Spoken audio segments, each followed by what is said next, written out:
teoría esta de que el hombre depende efectivamente de nuestros ancestros simios, ¿no? Vemos cómo la actitud corporal va incrementándose, pero era una persona que vivía dependiendo de lo que cazaba, de lo que caminaba para poder subsistir, y lógicamente sometido a todos los estreses ambientales que había, ¿no? Pero lógicamente estaba caminando y tenía que estar sometido a diferentes situaciones de huida y de enfrentamiento para poder justamente lograr su objetivo de conseguir el alimento. Uno más. Ahora, y sin embargo, ¿qué está pasando ahora en los últimos 50, 60 años? En los últimos 50, 60 años hay mucho sedentarismo, demasiado. Todo está a la mano, está la laptop, está el televisor, está el teléfono, ¿no? Y es lo que está sucediendo, que hay ahora con mucho sedentarismo y toda la influencia de la industria farmacéutica, alimentaria, para hacer que la persona coma todo lo que es TIC, ¿no? El sándwich de TIC, la gaseosa con refil, ¿no? Puro refil, ¿no? O sea, todo es fácil. Y obviamente hace que la persona reciba una cantidad de alimentos que no son saludables y que contribuyen al incremento de la enfermedad. Así es. Miren, en el Acta Mundial de Obesidad, que había publicado el pasado, este año lo he visto, no todavía no hay grandes cambios, por lo menos el uno y el otro, pero ¿qué cosa quiero destacar aquí? Primero que hablamos de sobrepeso y obesidad, todo lo que se llame con un índice de masa corporal más de 25, y hablamos de obesidad con un índice de masa corporal mayor igual de 30, ¿ya? Ahora, miren, se sabe ahora que para el 2035 aproximadamente se va a incrementar más de la tercera parte de la población mundial va a estar con sobrepeso u obesidad, ¿no? Y la prevalencia de obesidad por sí sola va a aumentar de 14 a 24%. Uno de cada 4 vamos a ser obesos. Eso no hay vuelta que darle, ¿ya? Lo peor es esto, que lo que estamos viendo nosotros en nuestra práctica es que los niños adolescentes están incrementando mucho más la obesidad. Lo van a ver en el siguiente cuadro. Y no es infrecuente tú ver, yo veo una consulta, lo vemos en la calle, donde el papá gordito camina acá, la mamá gordita camina acá, y los chiquitos gorditos caminan acá. Terrible, terrible. Eso es lo que van ustedes a enfrentar. Eso es lo que ustedes van a manejar cuando ustedes ya comiencen a precisar así. Bueno, este es un concepto que también, así como en pandemia, que no es más que cuando hay una enfermedad totalmente generalizada, epidemia no es más que darle un enfoque biológico a la obesidad y también social, porque ¿qué estamos viendo? Las poblaciones que tienen menos recursos, los gringos le llaman low income, ¿no? Bajo ingreso, hay más obesidad. Es una pena. Lo que tenemos países como nosotros, que estamos en el low income, ¿no? Tenemos también mucha más prevalencia de obesidad, porque el tipo de alimentación es inadecuado, ¿vale? Cuando vemos en este mismo atlas, miren cómo está la proyección de Perú, proyección de Perú. Miren ustedes, se dice que la obesidad en adultos va a incrementar el 34% para el año 2035. El 35% de la población, 1 de cada 3 en Perú, va a ser obeso. Y después cuando vemos el incremento anual de la obesidad en adultos, 2.5%, el incremento anual. Y lo delicado de esto es que el incremento en la niñez va a ir casi alrededor del 4% en crecimiento anual, ¿ya? Por supuesto, eso qué cosa va a conllevar mucho más gastos en salud. Pues claro, un país pobre, imagínate, con la justa que tenemos un sistema de salud que se cae a pedazos, ¿no? Con todo este incremento de esta enfermedad, porque ahora vamos a ver una cosa que como la obesidad es una enfermedad, ¿no? Vamos a tener esta problema. Así es. En el Perú, estás hablando del mundo, siempre mucho palabrería, vamos a Perú. Estos son los datos, ¿ya? Los datos de Senam y de INEI, el informe del Estado. Este informe ya dice lo siguiente, miren, En el Perú, el 63% de la población tiene sobrepeso. 63%. Más de la mitad. En Perú ya están en sobrepeso. Segundo, de esto, el exceso de peso, nuestra universidad, está más o menos 60% del hombre y un cachito más en la mujer. También no hay duda, las mujeres van a ser más gorditas que el hombre. Y esto, lógicamente, en el área urbana va a ser mucho mayor que en el área rural, aunque miren, no está tan lejos, 50%, 60%, no está tan lejos. Lo que pasa es que toda la parte de la comida, todo lo que es el Kentucky, ¿qué pasa con las pizzas? Todo eso se ha ido pues a todas las capitales, porque ahí está el negocio. Pero vean cómo se distribuye la obesidad por población. En escolares está ahorita 1 de cada 3. Estoy hablando de sobrepeso, obesidad, no obesidad. En adolescentes, 1 de cada 4 más o menos. En las personas mayores, 1 de cada 3, pero en adultos, casi 2 de cada 3. Van a tener sobrepeso. ¿Sí? Y esto no queda nada, está escrito, ¿no? Es un famoso pintor colombiano, ¿cierto? Ya está el siguiente, Botero se llama. Pero esta red es Botero. Estos son mis compañeros de mi promoción jugando pelotita, miren la barriguita. No, son mis compañeros, ¿no? Para que vean cómo está cambiando la siguiente. Pero esto es lo que ustedes van a ver más adelante. Ustedes van a enfrentar todo esto cuando lleguen a la consulta, lleguen al hospital, ¿no? Consulta privada o domiciliar, lo que ustedes quieran, van a encontrarse con esta realidad. La siguiente. Bien, miren, esto es lo que está pasando en el mundo, ¿no? El mundo se ha vuelto cada vez más redondo, pero de grasa. ¿No? Una definición de obesidad dice, la obesidad no es más que un exceso de grasa corporal visible y cuantificable, se puede cuantificar, tú le puedes medir el grado de grasa intraabdominal o de grasa del miembro de la barriga o de los miembros, y que es producida por un aumento de la ingesta energética, y al peruano le encanta comer arroz infaltable el arroz.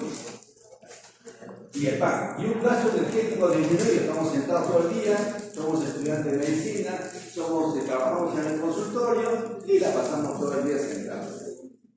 Lo concreto es que eso va a determinar que el tejido adiposo se desarrolle, crezca, se extiende. Por supuesto que toda la obesidad se dice que tiene un proceso inflamatorio crónico de bajo grado. Y está asociado muy frecuentemente a quienes, síndrome metabólico, a problemas con el colesterol triglicéridos, diabetes mellitus, todas enfermedades cardiovasculares, cáncer, todas son enfermedades crónicas. Esa es nuestra realidad, son enfermedades crónicas y por lo tanto con todo el gasto y consumo de salud efectivo. Así. Entonces la pregunta que se decía hasta hace poco, ¿es la obesidad un factor de riesgo? No señor, ya no es factor de riesgo. Es una enfermedad. La Asociación de Medicina de la Obesidad, ahí está la definición. La obesidad se define como una enfermedad, primero, neuroconductual, multifactorial, crónica, progresiva, recurrente y tratable, en la que un aumento de la grasa corporal promueve la falla o alteración del tejido adiposo y las fuerzas físicas anormales de la masa grasa, lo que resulta en muchos efectos metabólicos adversos, con consecuencias biomecánicas frecuentes. Nosotros en el consultorio, ahorita que vienen con dolores que no pueden caminar por la rodilla, están destrozadas por artrosis mecánica y por problemas psicosociales, porque quieras o no, todavía nuestra población no está preparada para eso y a veces es visto mal, entre comillas, al gordito. Hasta es ritmo de risa para algunos, cosa que no es adecuada, ¿no? Y bien, entonces es un estilo de vida preventible, no tiene síntomas específicos, es un factor de riesgo patológico, tiene toda la cantidad, tiene que ir a los brazos acá, el problema a nivel ocular, que por esa se va llenando de grasa, ¿no? Etcétera. Muerte prematura, las complicaciones quirúrgicas de un paciente gordito es mucho más frecuente que un paciente no gordito, ¿no? Y lo que nos pasó y nos arrasó El 80% de los pacientes que se murieron de COVID eran obesos. Nos agarró con los calzoncillos a media caña. ¿Vale? Dos palabras sobre la composición corporal. Dale un clic. Dale nomás. Entonces vemos cómo la grasa está dividida en la llamada masa libre de grasa, 80% y el 20% de grasa. Dale más. Y vean ustedes cómo la grasa se distribuye, ¿no? Para el peso de acá, el 15.3% de grasa, el agua está en el 72.4%, la proteína el 16.4% y el tejido mineral óseo, perdón, sí, el porcentaje es 6%. Esa es la distribución de los diferentes componentes del organismo, en componentes estructurales del organismo. La grasa abdominal es la más delicada.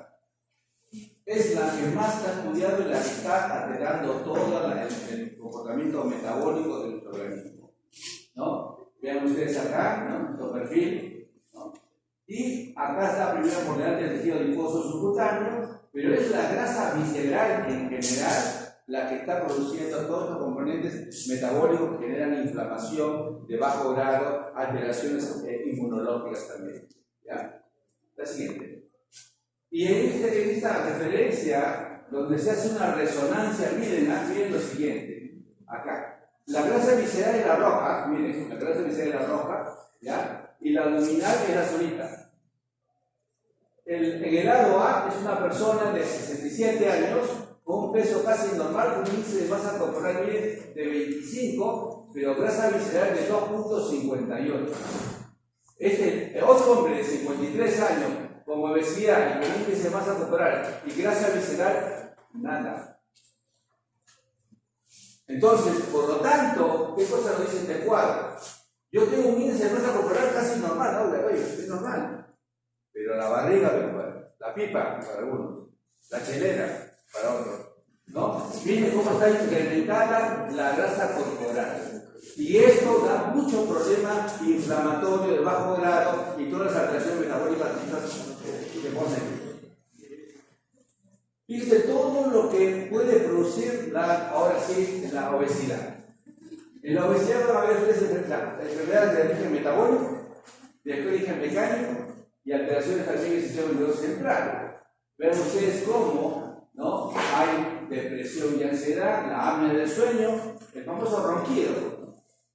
No, pero estoy no ronco. ¿Cómo vas a saber que estoy ronco? Tu pareja, la abuela, tu papá, tu mamá, que no pueden ni dormir. En mi casa había concurso entre el perro y yo.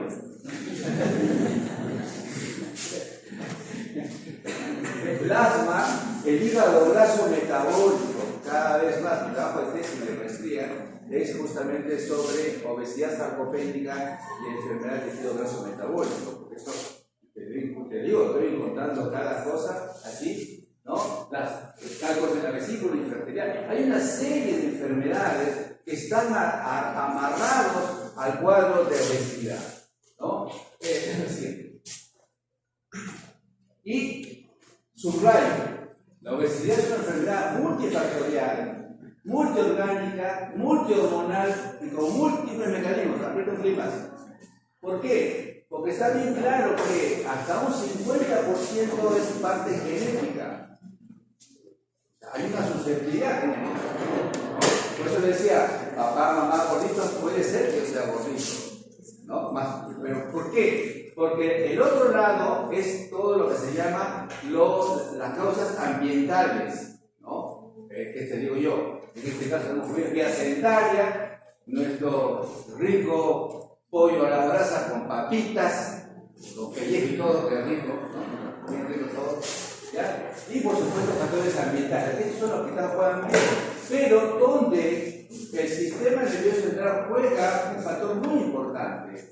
Vía hipotalámica, donde van a estar justamente las señales del hambre o las señales de la saciedad, o vía el sistema mesolímbico, ¿no? Donde nosotros vamos a tener justamente la sensación de placer, la sensación con la comida que me han preparado, mi arrocito bien con chaufa, ¿ya? Entonces, Lógicamente, el control en el lóbulo frontal hay una parte que se llama la elección de comidas y la elección de comer, ¿no? Hay personas, lo vemos en la práctica, que son gorditos y se levantan en la noche con una gana de comer, abren la refrigeradora y arrasan con todo. Inclusive le dejan sin comida a la noche, ¿no? Se llaman los famosos cravings, como dicen en inglés. Los impulsos, el comer por impulso, se ve. Y en la evaluación que uno hace en un paciente con obesidad, tiene que preguntar si tiene esos impulsos, porque eso, de repente, frenando los impulsos, no podemos ayudar a controlar esta enfermedad que, como yo les decía, es multiorgánica, multimecanística, multifactorial. Así es. Y acá tiene el tejido adiposo humano. El tejido adiposo humano, acá tiene la grasa blanca, el tejido adiposo blanco, que es el más común, ¿no? Pero también tenemos nosotros nuestros tejidos grasos beige o marrón, que conforme vamos, que en el recién nacido y en los primeros meses y años de la vida está abundante y que tiene que ver justamente con el manejo del calor del corporal.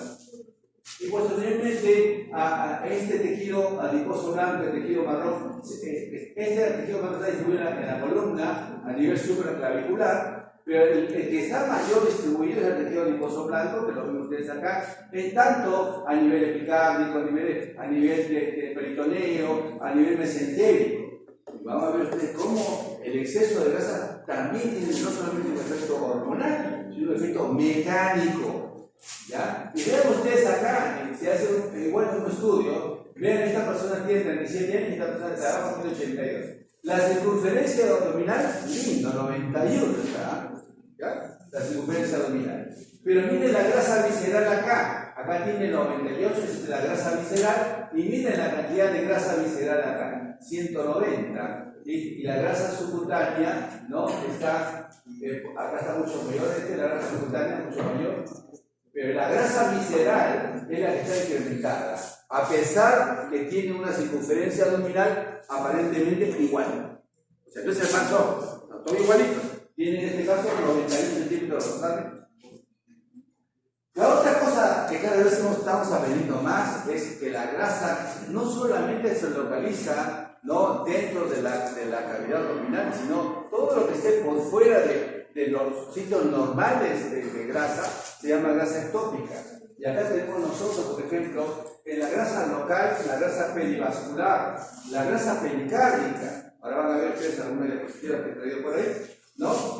La esteatosis, la grasa miocárdica, la esteatosis hepática, la grasa perirrenal, se deposita la grasa ahí, ¿no? Y por supuesto que acá va a producir enfermedades más de tipo vascular, y en el otro lado todos los factores de riesgo metabólicos que vamos a tener, entre ellos el hígado graso, la enfermedad por hígado metabólico, ¿no? Entonces, eso depósito de grasa, por ejemplo, esta grasa intramuscular en el músculo, hace que la persona tenga debilidad muscular. Es grasa, pero el músculo se chupa, es la que va a determinar después lo que se llama la sarcopenia. Ese tejido adiposo corporal, como ven ustedes acá, este es el tejido adiposo blanco, ¿ya? Los componentes del tejido son adipocitos, estromas, microglias, macrófagos, fibrosos, tiene todas las células. Este depósito blanco que está acá es el que almacena energía en forma de ácido graso libre. Pero el tejido adiposo marrón es el termogénico. Miren la mitocondria, miren la diferencia entre nada de mitocondria, como el tejido marrón que tiene harta mitocondria, o el beige también que tiene mitocondria. El PI solamente se ve en los casos de embarazo de lactancia. Esos son los tipos de tejido. Ahora hasta la siguiente. Y la presencia de tejido adiposo en demasía va a generar inmediatamente el cuadro de inflamación, ¿no? Y vean ustedes cómo el tejido blanco que está acá está igualito el rosado, el beige y el marrón, y lógicamente el tejido marrón y beige tienen mucha actividad metabólica y principalmente por la mitocondria. En cambio, el tejido adiposo blanco va a llevar más inflamación. Y es lo que vemos acá. Cuanto más incremento de grasa almacenada, más inflamación. ¿no? Todos los factores que están escritos en la lámina se incrementan, ¿no? Consecuentemente hay aparición más macrófagos, los macrófagos se convierten de M2 a M1, ¿no? Hay aparición de linfocitos CD4, CD8 y toda la liberación de citoquinas inflamatorias que genera justamente por este incremento de la grasa almacenada. ¿Sí? El tejido adiposo clásicamente, hay dos hormonas bien estudiadas, la lipolitina y la leptina, ¿no? Pero en realidad hay muchísimas más hormonas, todas ellas se llaman adipoquinas. Todas se llaman así. Y son muchísimas y cada vez se conoce tanto la leptina, PAI-1, tiene efectos, miren los efectos que produce estas hormonas en el sistema renal-intestinal. Y por otro lado, y eso es lo que están ahora tratando, ya todavía están trabajando en montones, ¿no? Lo que se llama buscar el bronceamiento del tejido adiposo. O sea que el tejido adiposo blanco se convierte en marrón, porque al producirse el bronceamiento va a generar que se produzcan, miren, todas las hormonas que solamente tienen el tejido adiposo marrón. ¿Ya? La voy a señalar, ya el resto lo vamos a revisar, factor de crecimiento del fibroblasto del F21, que en estos momentos se considera también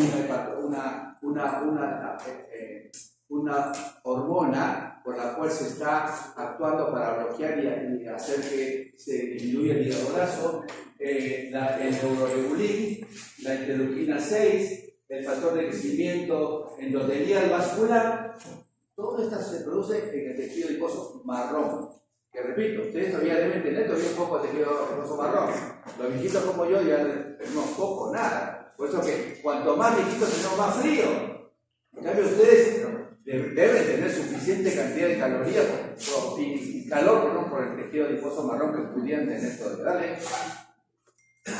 ¿Dale? Consecuentemente el exceso de tejido graso hace que, por un lado, la lipolitina se incremente y la leptina se caiga, ¿no? Perdón, sí, porque la lipolitina se cae y la leptina se incrementa cuando está hipertrofiado e inflamado. Y vienen todas las células inflamatorias que aparecen y el macrófago M2 se convierte en M1, que es un macrófago inflamatorio.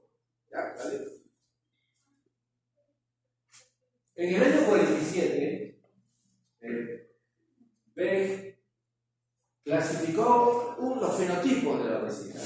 La obesidad famosa fue la obesidad llamada ginecoide, o sea, el crecimiento hacia abajo de la grasilla. Tú ves a una dama, ¿no? Y generalmente la grasa más va hacia abajo. No hay delantera, pero todo va para abajo, ¿no? Y en el hombre es la obesidad tipo manzana, desde acá, doble pechuga. Lo vemos. Bueno, y por otro lado, vean cómo se clasificó según la índice de masa corporal. Cada vez está más cuestionado, ¿eh? Cada vez está más cuestionado para manejo, ya también para manejo poblacional, pero para pacientes probablemente hay otras medidas más. Pero miren ustedes, decimos una persona que está normal entre 18.5 y 24.9, más de 25 hasta 29 es exceso de peso, pero obeso 30 para arriba. Y hay obeso 1, obeso 2, obeso 3. En realidad, el término obesidad mórbida ya no se debe usar, ¿no? Porque suena feo y puede generar reacciones negativas, emocionales a las personas que son gorditas. Es obesidad, grado 3, punto, ¿no? ¿Sale? Lo que está ahora cada vez insistiendo, además de índice de masa corporal, es la medición de la circunferencia abdominal. Y los diferentes estudios, este es todo un estudio grande, donde se considera que medir la circunferencia abdominal es un elemento de ayuda que te va a orientar cuánto de grasa intraabdominal habría. Hay una correlación. Y está mucho mejor que solamente saber el índice de masa corporal. Porque, por ejemplo, un alumno o adulto que le gusta fisiculturismo, su índice corporal va a estar incrementado, pero lleno de músculo, no de grasa. Entonces, por eso son las cosas con respecto a clasificar solamente por índice de masa corporal. Es que Y acá hay una correlación, miren cómo la circunferencia cintura se incrementa a medida que el tejido adiposo se incrementa. O sea, hay una buena correlación, presencia de tejido adiposo intraabdominal y medida de la circunferencia abdominal. La siguiente. Cada vez más ahora se clasifican, hay más fenotipos de obesidad. Más del primer clip. Y vamos a ver, dale el primer clip. Ya, vamos a ver lo que se llama el flaco o peso normal metabólicamente sano y no sano. El no sano viene en la pipita, ¿cierto? El barrigoncito. Y esto lo vemos. Pero yo soy gordito, ¿no? De mí la circunferencia abdominal está en el límite y sin embargo encontramos todo lo que vemos acá. Tiene grasa ectópica, tiene bastante presencia de síndrome metabólico o inclusive diabetes mellitus. Yo tengo un caso que lo conozco, este es un chinito. Lo conocí cuando tenía 28 años, ya ahora tiene 38 o 40. Y esa vez venía por ácido úrico elevado. 7.5. Pues digo, ¿tú tienes familia gotosa? No, nada. La causa más frecuente, pero siempre, señores, es el exceso de la gaseosa. ¿No? El exceso de gaseosa te incrementa el ácido de energía de frente, un inyectable por acá, va al hígado y punto, produce ácido úrico. ¿Ya? Le quitamos el ácido úrico y mejoró. ¿No? ¿Ya? Seguimos controlándolo. Yo digo, bueno, tengo que hacer una ecografía porque he encontrado ahí un reborde costal, le hago la ecografía, hígado graso metabólico. Tenía hígado graso. Entonces le pedimos insulina basal y postprandial, glucosa basal y postprandial. Tenía insulino resistencia. Ahora está diabético. Y no es gordo. No es gordo, es insulino resistencia. Por cuestiones genéticas, que sí, ¿no? ¿Ya? Está ahorita diabético. El diabético está bien controladito, pero no es gordo. No, pero yo no soy gordo, no tengo familia, sí, pues lamentablemente premiado, porque tuviste insulino resistencia al principio. Y vean, ese es el examen. Ahora, en el obeso, tanto el obeso se clasifica ahora, el obeso metabólicamente sano o metabólicamente no sano o no saludable. Es el típico obeso sano que tú le pides, es gordito, redondito, armónico, un gordito armónico, ¿no? Gordito por todos lados, ¿ya? Le pides todos los controles, está todo normal. El otro ya ves, estoy sano, déjame comer, me dice, déjame comer, ¿no? Gordito, feliz el hombre, ¿ya? Y es cierto, obeso metabólicamente sano. Porcentaje puede haber hasta 30%, lo que vemos hoy. ¿Ya? Y en cambio, y ves acá, no hay riesgo metabólico, veamos si son metabólicos, en cambio, el obeso no metabólicamente sano, miren todos los riesgos, ¿no? De enfermedades metabólicas, riesgo de enfermedades crónicas asociadas. Solamente había olvidado acá este tipo delgado, los grifos le han puesto el término de TOFI, ¿no? TOFI en inglés, thin on outside o fat on inside, o sea, delgado por fuera y graso por dentro, el llamado TOFI, ¿ya? Pero entonces ya mencioné, y después tenemos otro lado de hipotrofia que hemos visto en la cara. ¿Te la sacarle? Ya. Y ven ustedes todas las alteraciones metabólicas que encuentran ustedes en el obeso metabólicamente sano y en el obeso no metabólicamente sano, ¿no? Lógicamente es el típico que tiene mayor estrés oxidativo, aterogénica, inflamación del tejido adiposo, ¿no? La ceramida se ubica en el músculo produciendo más sarcopenia, pero acá, justamente estos pacientes que son metabólicamente sanos no tienen ninguna alteración a nivel de la hipolipina, de insulina, la función de las beta celes también. Pero también hay individuos que tienen el mixto de los dos, lo que se sabe concretamente. Entonces, y he sido pregunta de mucho tiempo, ¿no? Entonces, ¿el obeso metabólicamente sano es sano? No. Se ha visto que en metanálisis de 10 años de seguimiento, el paciente metabólicamente sano termina siendo un obeso metabólicamente no saludable. El mejor ejemplo son los zumos. ¿Se acuerdan del zumo? ¿Cierto? El zumo listo, tremendo, puro músculo, y ¿no? Le hacen su estudio, tiene grasa todo, pero no tiene grasa intraabdominal, y mientras está en el deporte, el tipo está sano. Deja de ser deportista por el zumo y terminan teniendo un infarto, terminan teniendo paciente hipertenso, terminan siendo diabéticos. Entonces, por lo tanto, el obeso metabólicamente sano no se cree que va a estar sano, sino en el tiempo va a haber una conversión.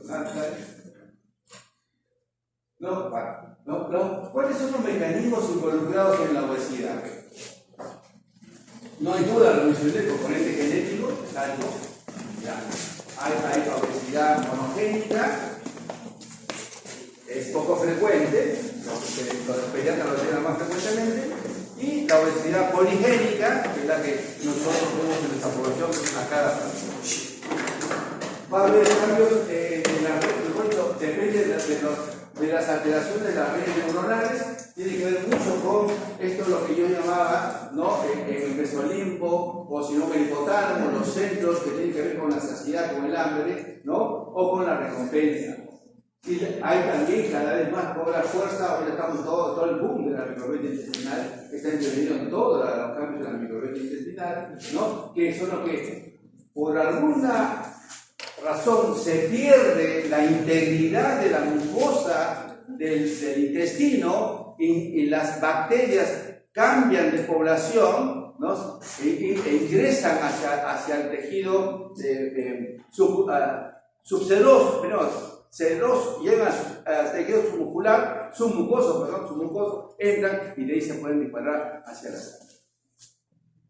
Y el tejido adiposo, ya hemos hablado de todo lo que produce la hipertrofia, la inflamación, y por supuesto también alteraciones a nivel hormonal, ¿no? Con respecto a nivel de insulina, grelina, que es una hormona que estimula el apetito, la leptina, así es.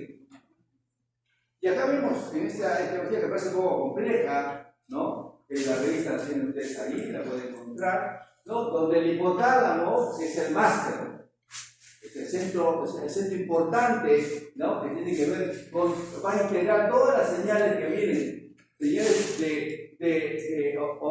se llama orexígenas, o señales adiposas, que va a dar señales anorexígenas al intestino, ¿no? Entonces todo esto va a generar núcleos importantes, ¿no? Como el FONCAR, ¿no? Que es el péptido de transcripción estimulada por la cocaína vitamina, ¿no? O vamos a ver acá el NPY o el otro tipo que se llama Agouti, proteína Agouti. Y a todas ellas tienen que ver con la regulación para que haya un equilibrio. Cuando se pierda eso o llegue mucho más estímulo o de oxígeno o el tejido adiposo estimule mucho más, mande señales hacia el cerebro, va a haber un incremento hacia la obesidad.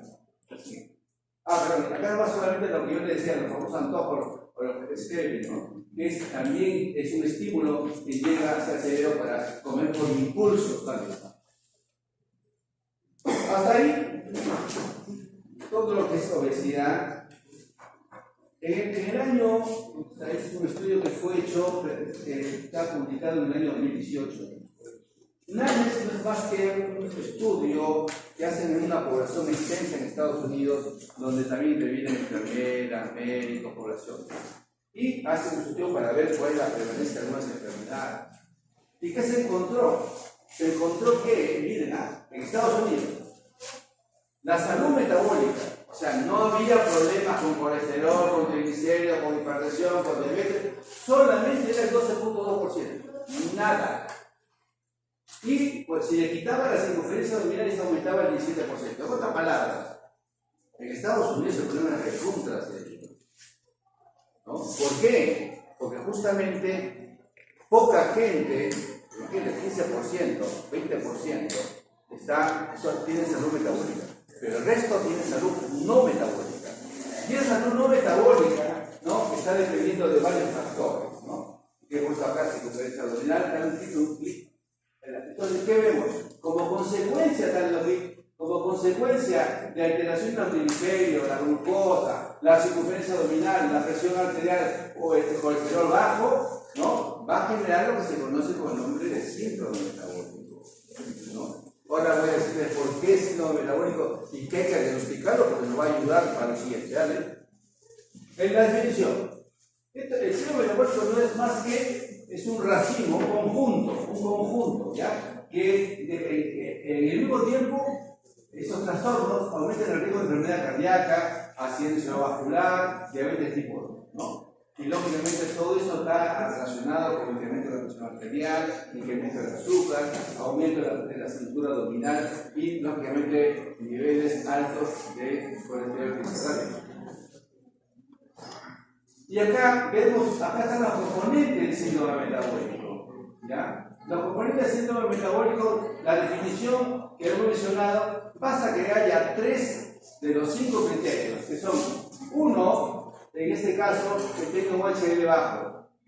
2, que haya resistencia insulínica en forma indirecta por aumento de la glucosa de 100 a 125, o sea, diabético, o paciente que ya está hipertenso con un blood pressure, o sea, una presión arterial, como ustedes ven ahí, más por encima de 130-80, o el paciente tiene una circunferencia abdominal que en el caso del hombre es mayor o igual a 94 y en el caso de la mujer 80.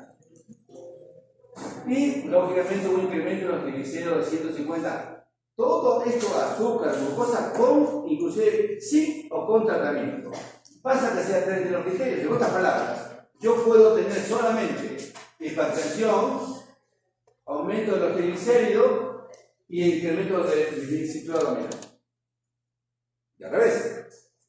Generalmente el paciente diabético generalmente tiene síndrome metabólico. Porque generalmente el diabético tiene, ¿no?, hipertensión, aumento de incremento abdominal, aumento de los triglicéridos, generalmente. Entonces, realmente, síndrome metabólico tiene que cumplir 3 de estos 5 criterios. ¿Y para qué sirve? En la clínica. Identifica a individuos con incremento del riesgo para una enfermedad cardiovascular, arteriosclerótica y o diabetes mellitus. ¿Dale? Y miren ustedes, cuanto más componentes de síndrome metabólico tenga yo,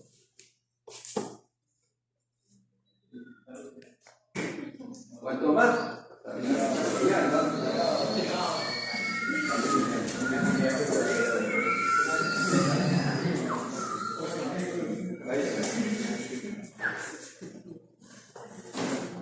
lo que decía, cuanto más componentes haya del síndrome metabólico, definitivamente voy a tener más eventos de enfermedad cardiovascular. Entonces es importante, señores, que podamos nosotros detectar a tiempo los componentes del síndrome metabólico, porque la enfermedad cardiovascular o aparición de diabetes va a ser mucho más frecuente. Entonces, no es más que en el síndrome metabólico tenemos una resistencia a la insulina, porque está aumentada la potencia de la glucosa por encima de 100, o tenemos niveles de insulina basal altos, ¿no? Esos son todos los componentes que conforman el paciente que tiene síndrome metabólico. Los 5, de muchos 3 de 5 es suficiente, ¿dale? ¿Qué está pasando ya a nivel fisiopatológico en el paciente? ¿No? Y esto tiene que ver mucho con la insulina. La insulina es un elemento clave en el metabolismo de las proteínas, de los lípidos, ¿no es cierto?, y de los hidratos de carbono. Y lo que hace es, vía su receptor, produce dos grandes situaciones.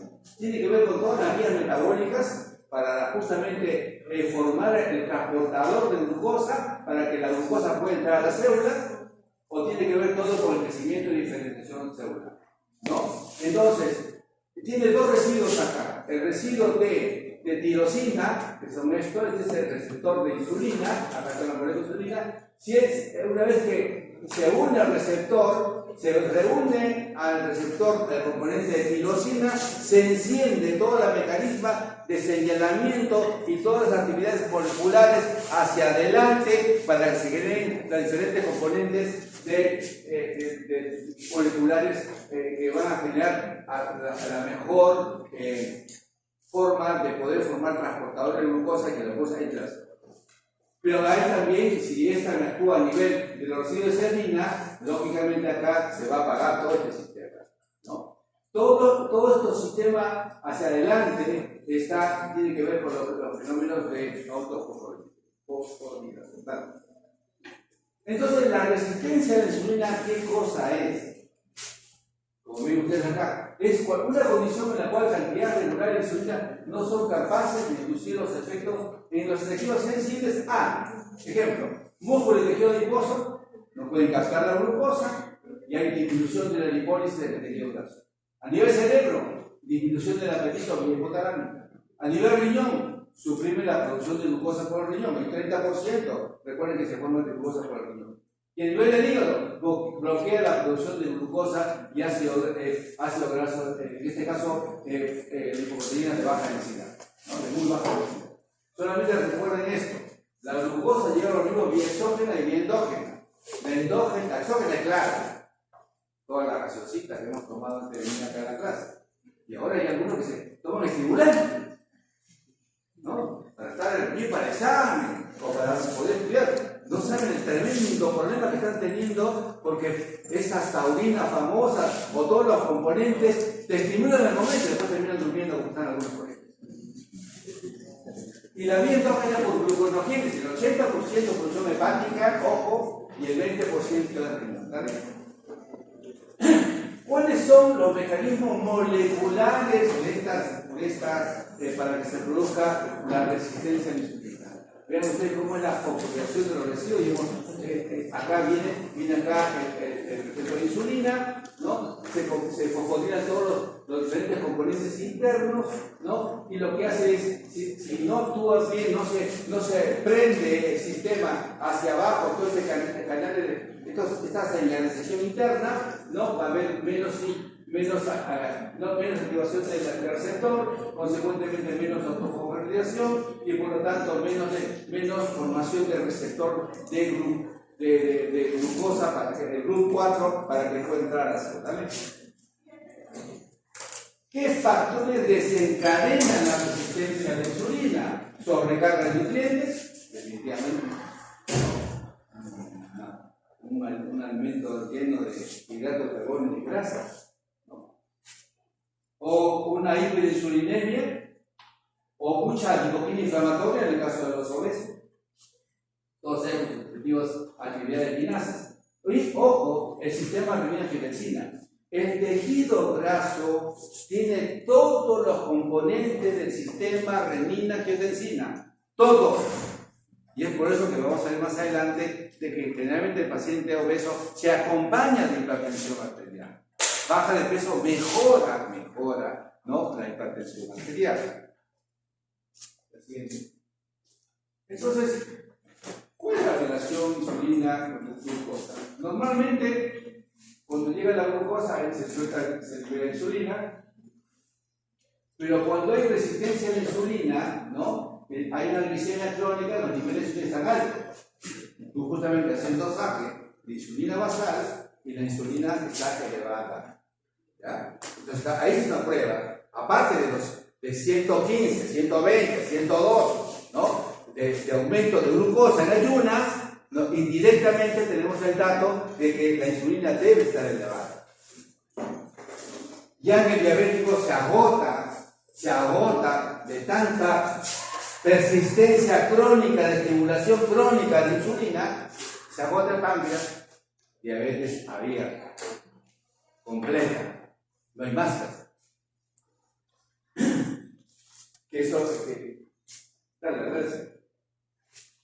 Dale, todo esto ahí pasa. Por lo tanto, ¿cuál es la relación, los mecanismos propuestos para la resistencia insulina? Es decir, uno más.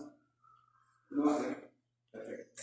En el cuadro que he desarrollado yo, pongo lo siguiente, ¿no? El incremento del tejido visceral lo que hace es que haya mucho más liberación de ácido graso libre, ¿no? Porque ha disminuido la adiponectina. Esto incrementa la acumulación de triglicéridos hepáticos. Por supuesto, va a haber mayor formación de partículas de lipoproteínas de baja densidad y esto va a generar dislipidemia diabética. A nivel de las células endoteliales va a haber un incremento del PAI-1, Y a nivel del hígado,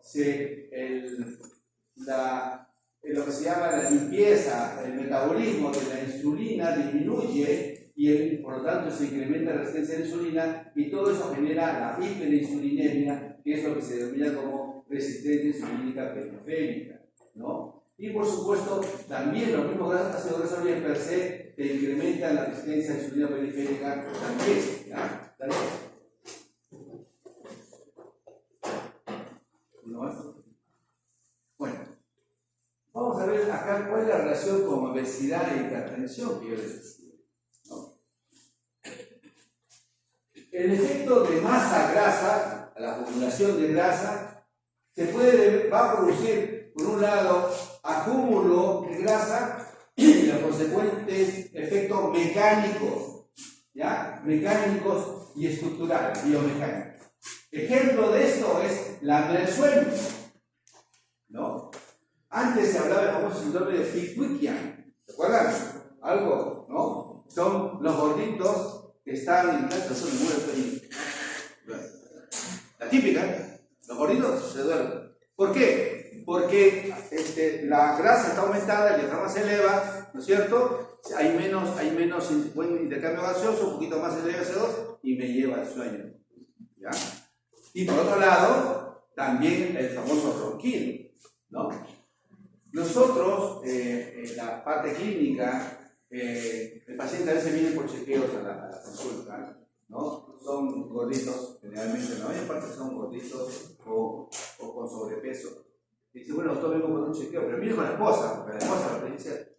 Generalmente pues, la mujer o viene sola, es poco frecuente que venga el marido, porque el marido es el macho men, ¿no? El marido es el macho men, el máximo, es la última chupada en mango, ¿no? Y no quiere ir solo. Bueno, allá, rayado, ¿no es cierto? Bueno, pero esa es nuestra cultura, todavía, ¿ya? Entonces viene con la consulta con la esposa y yo le pregunto, siempre yo hago este tipo de comentarios, ¿no? ¿Quién es el paciente? Yo sé, ¿no? Usted no habla y no viene para nada, le voy a agradecer, hoy quiero escucharlo a él, porque cuando uno hace la entrevista, ya uno por viejo también, es bueno aprender la lectura corporal, ¿no? Con preguntas a veces que lo hace a propósito, ves como una pestaña se eleva, o la ceja se eleva, o la boca se tuerce, o hace un gesto, o mueve las manos.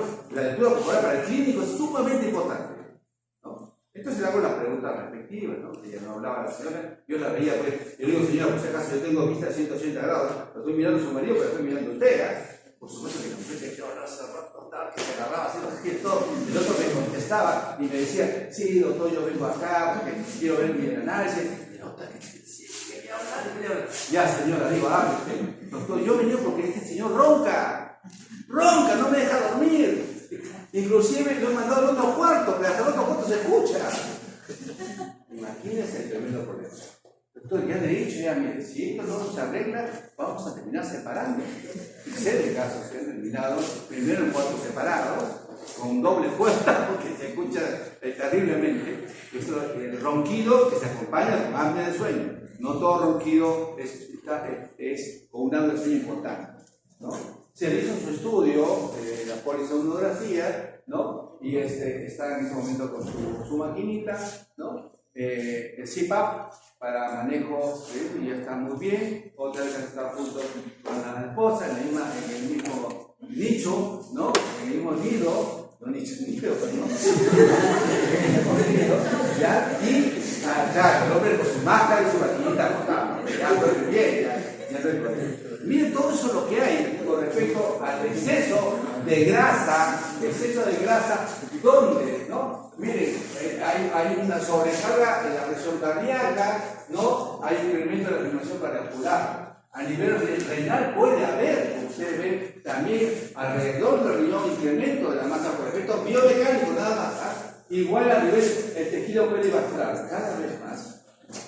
En la fisiopatología, el tejido perivascular está poniendo una importancia tremenda para entender mucho de los cambios arterioscleróticos. No solamente la clásica depósito de grasa vía colesterol, vía endotelio, subendotelio, no, ya, eso está ahora también en la grasa perivascular fue un factor contribuyente, ¿no? Y lógicamente el gasto cardíaco incrementado. Y si ven ustedes acá, todos los factores como consecuencia del tejido graso y que producen un efecto biomecánico, miren todo lo que producen estos factores que contribuyen a la hipertensión. Aumento de la leptina, reducir la lipolectina, no, miren ustedes, se incrementa, ya les dice, el sistema renal de angiotensina, la beta hidroxiesteroide de sobrina está incrementada, el óxido nítrico se cae, se incrementa la inflamación y los ácidos grasos están bien. Esa es la fisiopatología que interviene también en la obesidad y cardiopatía. Claro o no. El artículo lo pueden encontrar acá, hay los artículos ahí en esta revista que la conseguí la semana pasada, ¿no? Hay bonitas revisiones sobre toda la fisiopatología. A fin de cuentas el curso, no vengo a dejar la parte clínica, ¿no? Bueno, en la lipidemia aterogénica, adisopatía es alteración del tejido adiposo. ¿Ya? Esta lipidemia aterogénica está aumentando los triglicéridos, ¿no es cierto? Y las lipoproteínas remanentes postprandiales. Está reducido el colesterol bueno, ¿no? Y está elevado la ApoB de las lipoproteínas no HDL, que son las partículas también que dan mucho riesgo aterosclerótico, ¿no? Y por supuesto también las LDL de densidad pequeña, que son aterogénicas. ¿Qué es lo que va a producir como consecuencia de esta lipidemia aterogénica? ¿No? O mejor dicho, ¿por qué se produce? Aumento de las grasas circulantes, el óxido circulante. Estos ácidos grasos van hacia el hígado, en el hígado se hace su metabolismo, ¿no? Se bloquea la lipasa hormonosensible, ¿no? Que esto ya lo conocer por la parte bioquímica, y la consecuencia es que produce el hígado más EPLDL, ¿no? Que son las lipoproteínas de baja densidad. Que a fin de cuentas es un incremento indirecto al triglicéridos, ¿vale? El otro concepto que también tienen que tener presente ustedes es con respecto a la sincretina. Cada vez más ustedes tienen que estar inmersos en ese mundo de sincretina. Es todo un boom. Ahorita decía yo la vez pasada que el conocer la fisiología y fisiopatología de la incretina, ¿no? Ha permitido que se produzcan drogas para combatir la obesidad y la diabetes, ¿ya? Entonces, darle clic por favor. Acá, por ejemplo, tenemos con los GLP-1, ¿ya? Y con el chip. En este caso, vean ustedes cómo el páncreas aumenta la insulina, disminuye el glucagón, y el páncreas aumenta la insulina y aumenta el glucagón. ¿Vean el siguiente? Pero miren lo que produce a nivel del sistema nervioso central. Los GLP-1, ¿ya? Los agonistas de GLP-1 aumentan la saciedad, disminuye la ingesta, aumenta la náusea, disminuye el peso corporal. Esa es la parte positiva de esto. Que ahorita la semaglutida no hay en Estados Unidos, porque han comprado casi todos los lotes, ¿ya? Porque ayuda efectivamente a disminuir el peso entre un 20-22% al año aproximadamente, ¿no? Y en el páncreas, el alquiler produce aumento de insulina muy interruptor. ¿La siguiente? ¿Qué pasa a nivel del hígado? Los GLP-1 aumentan la sensibilidad a la insulina, disminuye la producción de glucosa hepática, por tanto no hay hiperglicemia matutina, ¿no? Disminuye la acumulación ectópica de grasa, y a niveles genéticos aumenta la sensibilidad a la insulina, aumenta la velocidad metabólica y menos acumulación de grasa ectópica. ¿Siguiente? Vean ustedes qué pasa con el tejido adiposo subcutáneo, como que aumenta la sensibilidad a la insulina, ¿no? Aumenta el flujo sanguíneo, aumenta su capacidad de almacenamiento. La siguiente. Entonces, todo esto se sabe por un estudio clínico que se sumó uno que se hizo por tirzepatida, que ahorita es el PUM. Ya no solamente la semaglutida, que desapareció del mercado, ya está aprobada la tirzepatida para el manejo de diabetes y también para la obesidad. Y miren, por 72 semanas, miren cuánto perdemos de peso. 23.6 kilos. Por eso que ahorita es un loquerío. Hay gente de Perú que quiere pedir para que le compren allá, no importa lo que cueste, a veces no consigue. ¿Vale? Entonces, por lo mencionado, la resistencia a la insulina está asociada a obesidad y es un sistema bastante complejo, ¿no? Muchas vías de señalización, ¿no? Endocrinas intervienen, inflamatorias y células que están completamente disfuncionales. El exceso de ácidos grasos libres y la inflamación de bajo grado son los mecanismos más importantes, pero nunca ninguno de ellos predomina. ¿Entienden? Qué bonito sería estar haciendo. Mira, que levantan el pecho, toque, pero, dale. Lamentablemente estamos así mucho. Y ya les digo, ese es el problema de la obesidad abdominal. La siguiente. Y es por eso que nosotros en la clínica ya, en aparte de nutrición, nuestro microscopio, ¿no? nuestro taller, nuestro pesa, tenemos también nuestro, se llama el medidor para medir la cintura, el centímetro, ¿no? Lo tenemos normalmente para poder ver y con eso lo controlan los pacientes. Y yo soy público, muy exigente con los pacientes, ellos saben que ponemos una meta, ¿no? En el año, ¿cuántos kilos vas a bajar? Tanto, perfecto, listo, ya. ¿Y cuánto vas a bajar de porcentaje? Tanto. Entonces llegan, pues, ¿no? Llegan, esto no es ese día porque es pecado la semana pasada. Ya, golpeate el pecho, para no jugarme, para que no, tampoco sientan el temor, sino que estamos con ellos, trabajando con ellos para su beneficio, ¿no? Y muchos se han alineado. Y por ejemplo, ahora que estamos viendo mucho más, ¿no? Es lo que se llama cirrosis hepática por esteatosis hepática metabólica. Traducción, doctor, ¿qué significa eso? Son los que nunca todavía han sido gorditos, nadie le decía nada. Oye, tienes cirrosis, hígado graso, no te preocupes, baja de peso, trabaja. No. Lo que pasa es que el tejido graso, si comienza a incrementarse el tejido graso, normalmente para detectarse por una ecografía que te calcula a partir del 5%, pero tiene una sensibilidad baja, o sea, tiene que ver, para que tú detectes ya por lo menos hay un 20% de tomado de hígado por grasa. Entonces, si le das ecografía, hoy tienes hígado graso, ¿no? Y el graso acumulado, la grasa acumulada, se va a inflamar en el tiempo, aparece fibrosis en el tiempo, cirrosis. Tengo varios pacientes que no, se hizo todas las pruebas, hepatitis B, hepatitis C, qué sé yo, que te digo, no son diabéticos, nada, son gorditos nada más. Y ahí tienen, ya siempre hemos una de las fotografías, tienen F4, tienen cirrosis, ¿no? Y lamentablemente, pues, son pacientes de 65, 70 años y muchas veces no son candidatos para un trasplante hepático, ¿no? Y lo peor que les voy a dar un término que me pasó hace poco, no, el año pasado, yo tengo el video.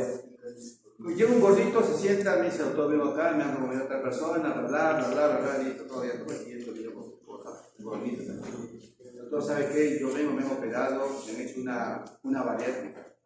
Me han hecho una bariátrica hace más o menos casi 3 semanas, pero estoy viendo varios médicos porque el médico cuando me hizo la bariátrica, está la filmación que me la entregó, ¿no? Encontró y al terminar me dijo, mira, la cirugía parece que es estupenda, está linda, desde que este es el pedazo de estómago que te he sacado, foto acá, filmación acá. Pero ¿sabes qué tiene cirrosis? Yo trabajé, la operé, la gané. Su problema, claro. Mal manejado ese paciente, porque ese paciente debe estar evaluado totalmente antes de entrar a una bariátrica. Pero bueno, uno sabe, a veces digo la presión de la familia o uno mismo que quiere verse mejor para la esposa, para los hijos, qué sé yo. Entonces lo evalúo todo y lamentablemente sí se atrevió a ir a una cirrosis hepática. Todo el hijo está tomado. El pata tenía 48 años. Entonces dije, mira, acá ya salió así, ya es evidente, no hay duda. Acá lo único que te queda ahorita es, ¿tienes seguro social? Pero está activo, ¿no? Muévete ahorita como un loco para que entres al programa de trasplante. No hay otra. Entonces, por eso le digo a las personas que tienen obesidad, ¿no? Que se cuiden bastante, ¿no? En la parte alimentaria. Eviten el sedentarismo, muévanse más, ¿no? Porque cada vez estamos viendo ahora en el mundo uno de cada cuatro pacientes tiene esteatosis hepática metabólica, ¿no? Entonces, como ven ustedes acá, yo le voy haciendo el cinturón, ¿no? Medir a tus pacientes el abdomen y con eso poner el objetivo para bajar las medidas de la circunferencia abdominal, ¿no? Dale. Ven ustedes cómo se hace la medida. Siguiente. Dale. Esta es la forma, otra más. Esta es la forma buena, esta es la forma mala, de cómo medir la circunferencia abdominal. Dale. Ahí lo tienen. avanza, usen también el centímetro. ¿Sí? Bueno, listo. Muy bien.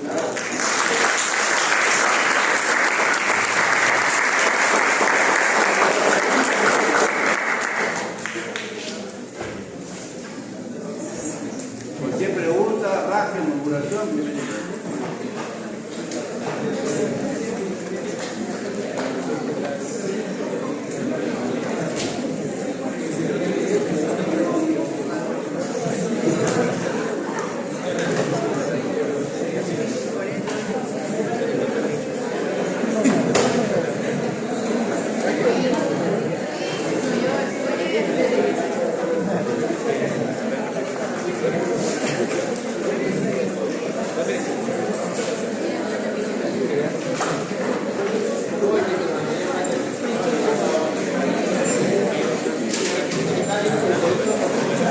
Yeah.